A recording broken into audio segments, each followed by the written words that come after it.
This is what House Republicans are calling their commitment to America. An economy that's strong, a nation that's safe, a future that's built on freedom, and a government that's accountable. Those vague platitudes are what the House Republican caucus rolled out as a platform last month. The fine print in their commitment to America plan doesn't really have much else in it. Some parts are a little more specific, like saying Congress will ensure only women can compete in women's sports, or saying that they will protect the lives of unborn children. Even then, though, the platform doesn't really explain how the party plans to do any of that if they take control of the House next month. But if you look at what Republican leaders are saying, well, then they are being quite clear, and their plans are very dark. Back in 2011, Republicans used the threat of financial collapse as part of their negotiations with President Obama. And now Republicans are planning to do it all over again.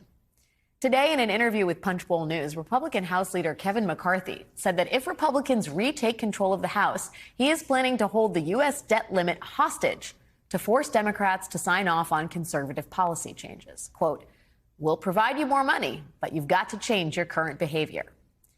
McCarthy was wise enough to deflect when asked specifically what he had in mind as far as those spending cuts. But the four top contenders for the House budget chairman, if Republicans win in November, they have been more upfront.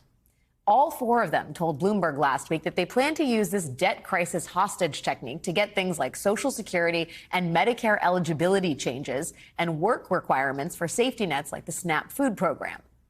Raising the eligibility age for Social Security or Medicare and restricting access to food for our country's most impoverished people, those are all deeply unpopular ideas. But the theory here is that that does not matter. Republicans are saying that if they take the House, they will give Democrats an option: cut social safety nets, or Republicans will destroy the global economy on purpose.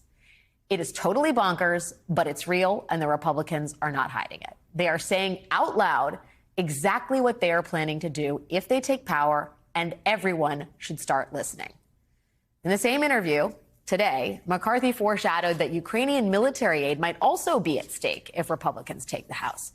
He said, quote, "It can't be a blank check." That threat to cut off military aid to our ally in Ukraine as it fights off an invasion from Vladimir Putin's Russia, that drew the following response from Liz Cheney this evening. I don't know that I can say I was surprised, but I think it's really disgraceful that today Minority Leader McCarthy suggested that if the Republicans get the majority back, that we will not continue to provide support for the Ukrainians. Disgraceful maybe, but not exactly surprising. Early last year, Congresswoman Marjorie Taylor Greene was kicked off all of her committee assignments in the House for spreading hateful and violent conspiracy theories.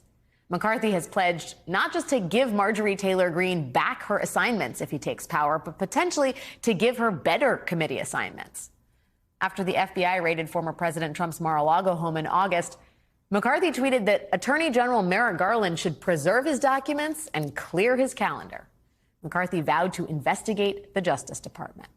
The top Republican member on the House Armed Services Committee has said he plans to hold investigations on the U.S. withdrawal from Afghanistan. The top Republican on the House Oversight Committee wants to open a national security investigation into Hunter Biden. He also wants to open an investigation into Anthony Fauci for some reason. The Republican plan for Congress, at least while Joe Biden is president, is to turn it into a zoo. A zoo with an active economic hostage crisis where nothing can really get done. Republicans know they can't really outlaw abortion. President Biden has said he would veto it. They know they can't really do all sorts of things. But they would have the power to investigate, and they would have the power of the purse.